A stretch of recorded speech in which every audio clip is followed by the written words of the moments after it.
¿Cuánto tiempo demora desde que una mujer se infecta, desde el primer cuadrito, desde que se infecta hasta que desarrolla cáncer de cuello uterino? Pasan años. Se estima que pasa entre 15 a 20 años, desde que una mujer se infecta hasta que desarrolla cáncer del cuello uterino. ¿Qué hacer? Ahí está. Ahí está la respuesta. Dos cosas importantes, ¿no? O dos momentos importantes, ¿no? Le llamamos nosotros prevención primaria y le llamamos también prevención secundaria. La prevención primaria tiene que ver con todo lo que hagamos, lo que está en el cuadrado rojo, con el color, la línea color roja, ¿ok? Ahí está. Todo eso significa prevención primaria. Prevención primaria. ¿En quiénes me tengo que enfocar en la prevención primaria? En las más jóvenes, en las niñas, también los niños, obviamente. ¿Y qué voy a hacer con ellas? Educación. Y eso significa información, educación y comunicación. O sea, lo que tengo que hacer es informar a las, eh, a las señoritas, a los jóvenes, ¿sí? Respecto de cómo la importancia de la vida sexual, o de tener una vida sexual responsable, del uso de preservativos, ¿sí? Hablarles qué relación tiene la infección por el virus del papiloma humano para el desarrollo del cáncer, del cuello uterino, o sea, todo lo que significa educar, eso lo tengo que hacer como parte de la prevención primaria, o sea, a través de la educación. ¿Hay otra palabra importante que dice la vacunación? Pues sí, es muy importante porque se sabe que el virus de papiloma humano es un virus que tiene un sinnúmero de subtipos de virus, ¿no? Son más de 120 subtipos. No todos los subtipos de PDH están vinculados al cáncer del cuello uterino. De más de 120 subtipos, solo 10 o 12 son los que están vinculados al cáncer del cuello uterino. De esos 10 o 12, dos son importantes, el PDH número 16 y el PDH número 18. Entonces, la vacuna que ustedes, que se está vacunando en la actualidad a través del Ministerio de Salud, ¿no? En diferentes centros de salud, etcétera, esta vacuna justamente va a prevenir la infección de esos dos subtipos, el PDH número 16 y el PDH número 18. Entonces, ¿será más importante vacunar a las niñas con esta vacuna? Pues sí, les va a disminuir el riesgo de infección. Ojo, no hay cáncer. No vayamos a pensar a que, como yo vacuno a mi niña, entonces la niña puede hacer de su vida sexual lo que le da la gana. No, y eso no es así. La vacuna va a disminuir el riesgo de la infección por PDH y no necesariamente del cáncer del cuello uterino en general. Entonces, la prevención primaria es muy importante. Y por otro lado tenemos la prevención secundaria. Lo que está pintado, lo que está en el cuadradito verde es exactamente. La prevención secundaria está orientado principalmente ya a las mujeres mayores, ¿no? Principalmente, sobre todo y especialmente a mujeres entre los 30 y 50 años, ¿sí? Son el grupo de mujeres que tienen mayor riesgo de hacer cáncer del cuello uterino, entre los 30 y 50 años. Seguramente muchos de ustedes tienen esas edades. Entonces, en esas edades el riesgo de cáncer cervical o cáncer de cuello uterino es muy alto. Entonces, lo que tengo que hacer es detectarlo tempranamente. Y la detección del cáncer de cuello uterino es con esas cositas que vemos en el cuadradito verde. Primero, ¿cuál es la primera palabra? El PAP, ¿no es cierto? Arriba, ahí está. PAP. ¿Qué significa PAP? El Papa Nicolau. Papa Nicolau es una prueba muy simple, muy sencilla, lo voy a comentar a continuación, ¿sí? Otra prueba importante, el IVA. Ahí está, el IVA.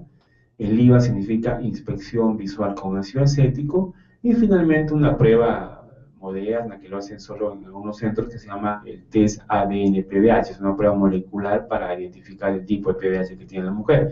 Pero bueno, los dos de arriba son los más importantes, el Papa Nicolau y el IVA. Ambas pruebas me van a poder detectar, como lo señala ahí la flecha, lesiones precancerosas, células anormales, células que me van a hacer sospecha de cáncer. O sea, detectar el cáncer del cuello uterino es muy importante a través de esas pruebas. Papa Nicolau y el IVA.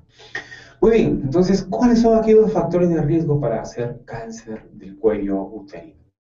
Entonces, los factores exactos son los que estemos viendo en esa pantalla.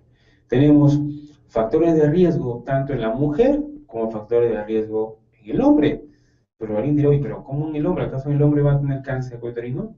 No, pues no va a tener cáncer de cuello uterino, pero sí, lo que vamos a ver ahí en esa pantalla, es que algunos comportamientos de los hombres van a hacer que nuestras mujeres, nuestras parejas, esposas, principalmente, pues desarrollen ese tipo de cáncer. Entonces, vayamos viendo esta gráfica. El, la edad es el factor de riesgo importante para este cáncer también. ¿Y por qué la edad? Les decía hace un rato, ¿no? Las mujeres entre los 30 y 50 años tienen mayor riesgo de hacer cáncer del cuello uterino. Vean, el solo hecho de tener entre 30 y 50 años ya tiene un riesgo de hacer cáncer cervical. Segundo, la raza y el nivel socioeconómico. Bueno, la raza se ha visto que, como lo veíamos, ¿no? En la primera gráfica, las mujeres latinas o afroafricanas, ¿no? Esas razas son más propensas a ese tipo de cáncer. El tercer factor de riesgo, lo comentamos ya mucho, la infección por virus de papiloma humano. Número 4, la multiparidad. ¿Qué significa multiparidad? Significa tener muchos hijos. 4, 5, 6, 7, más hijos. A mayor número de hijos, mayor es el riesgo de hacer cáncer de cuello uterino. ¿Y por qué?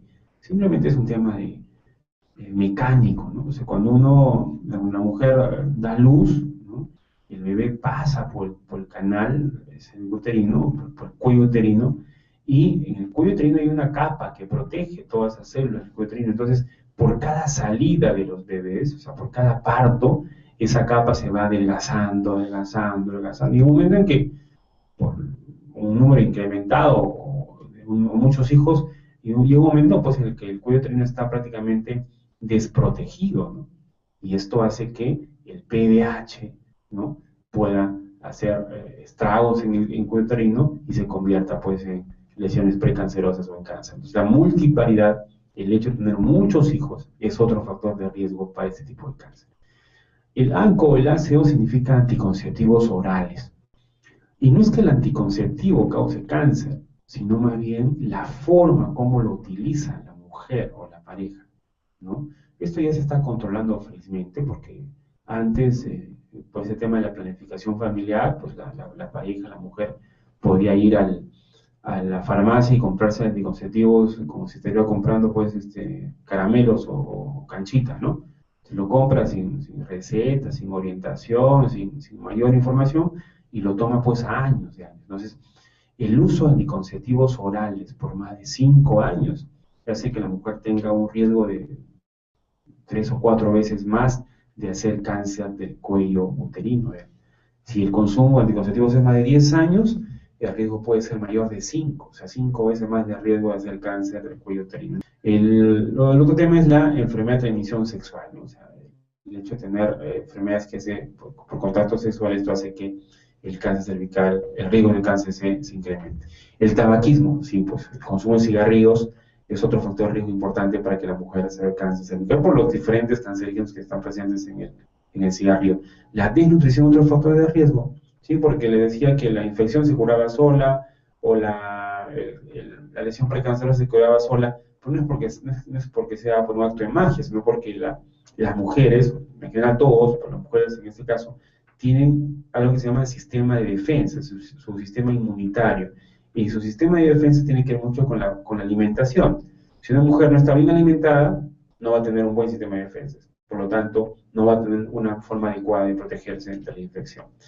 Y para ir terminando, vamos a ver, completar el cuadro del masculino. El hecho de no estar circuncidado, o sea, la circuncisión es una forma, de alguna manera, que protege al varón de no infectarse con el PDH, aunque esto ya de alguna manera se está descartando porque el varón tenga o no la circuncisión, igual tiene riesgo de infección por el PDH y por lo tanto tiene riesgo de contagiar este virus a su mujer.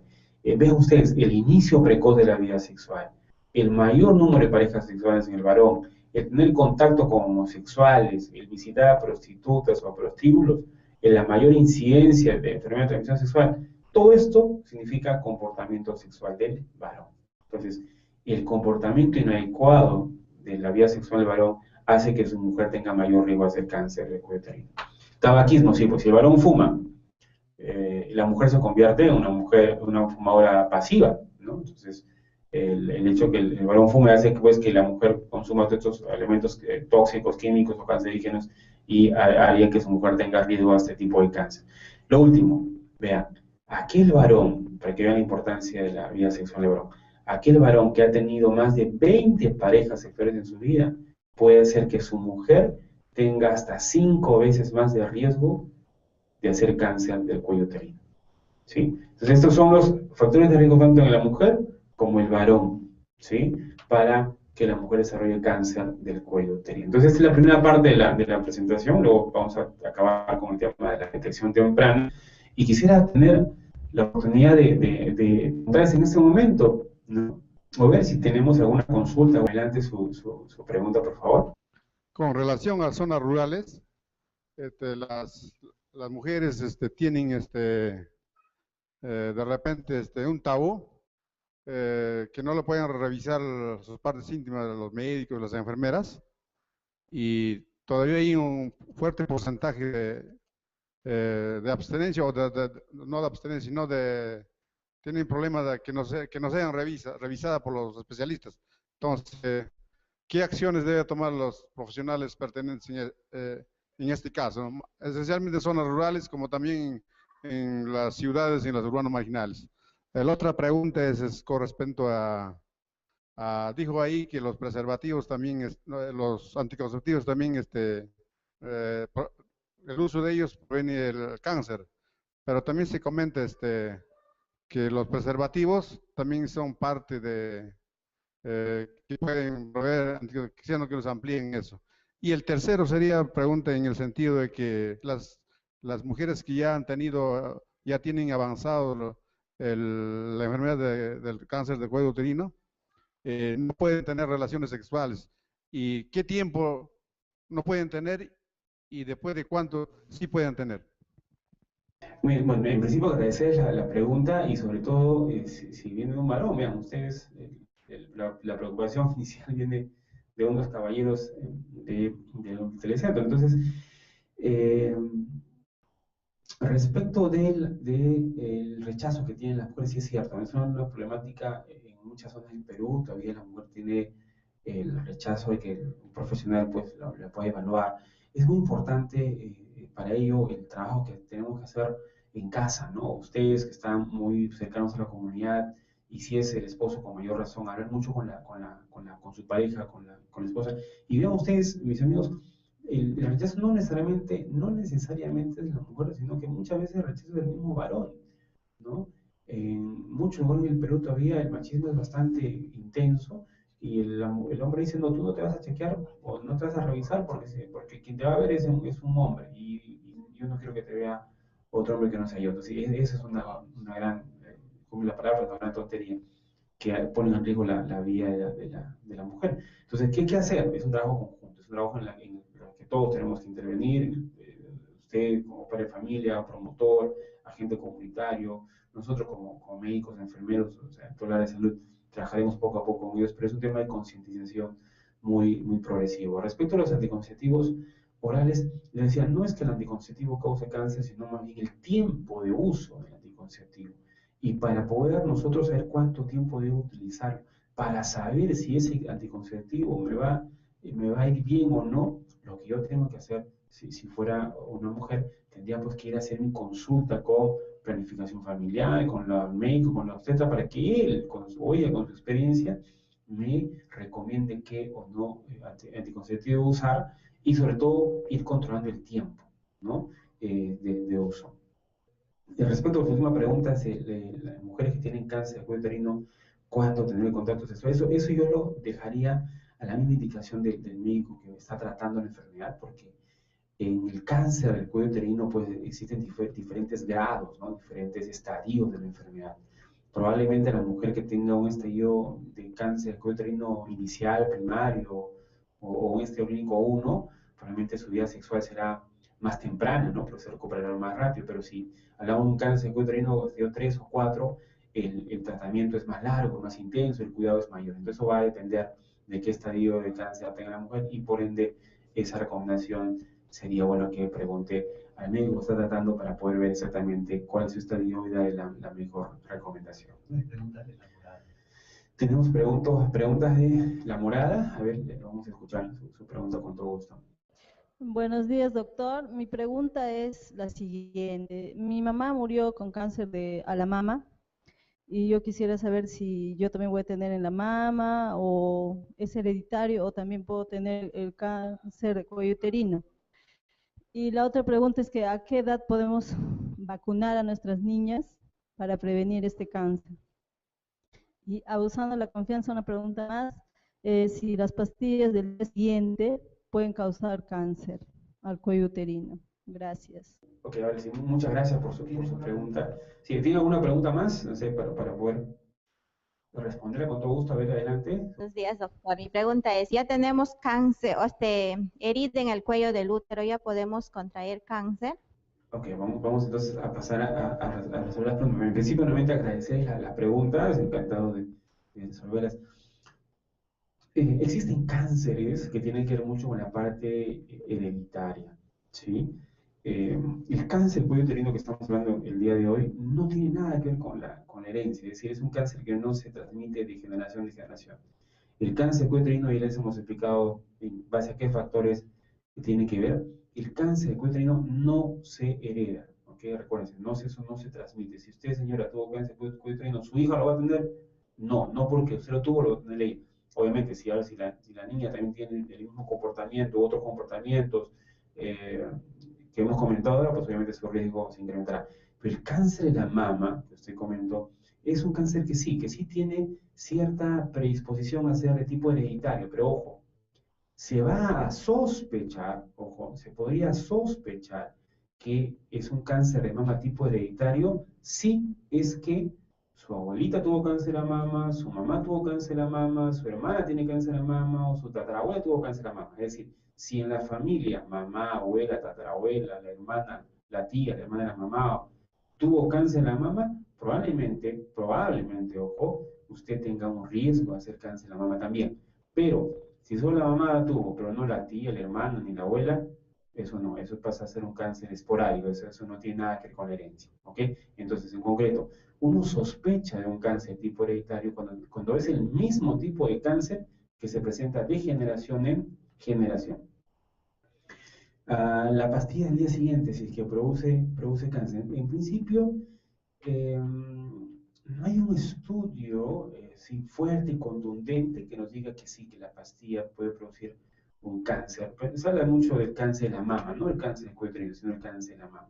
Lo que sí tenemos que recordar es que la pastilla del día siguiente no es un método anticonceptivo, no es que yo lo puedo usar cada fin de semana o 2 o 3 veces al mes, no, o sea, la pastilla del día siguiente o la piel del día siguiente es una pastilla que nos va a evitar el embarazo, pero eso no está indicado como un método anticonceptivo, ojo, ¿sí? No está vinculado al cáncer de manera directa, contundente, pero tengan mucho cuidado definiendo esta píldora del día siguiente. Ojo, no es un método anticonceptivo que lo vamos a usar muy frecuentemente. La señora que tengo muy amable nos preguntaba respecto a la herida. Tengo una herida en el cuello uterino, ¿eso será o se convertirá en cáncer? Tendríamos que evaluar la herida, ¿no? Tendría que ser. La recomendación es que usted sea evaluada por un ginecólogo, una obstetra, y ver qué tipo de heridas son, ¿no? Ahora, no todas las heridas en el cuello uterino, no todas las lesiones en el cuello uterino corresponden a un precáncer o se van a convertir en un cáncer, ¿no? ¿Sí? Lo que tenemos que hacer en usted es ver por qué está esa herida, o sea, tomarle un Papa Nicolau, no sé si de repente usted tiene si se ha hecho en los últimos años un Papa Nicolau, sería bueno resultado. Si no es positivo, o sea, si sus PAP son normales, están bien, podría corresponder a otra enfermedad que no tiene nada que ver con el cáncer, ¿sí? Sería bueno en todo caso hacerse el IVA, que lo voy a comentar en un momento más en qué consiste, pero en concreto un buen examen ginecológico, ¿ok? Sería de mucha ayuda para usted para poder saber si este herida o no corresponde a un precáncer o no. ¿Ok? Muchas gracias por sus preguntas. Tenemos una pregunta de Tingo María, vamos a escucharlos, a ver.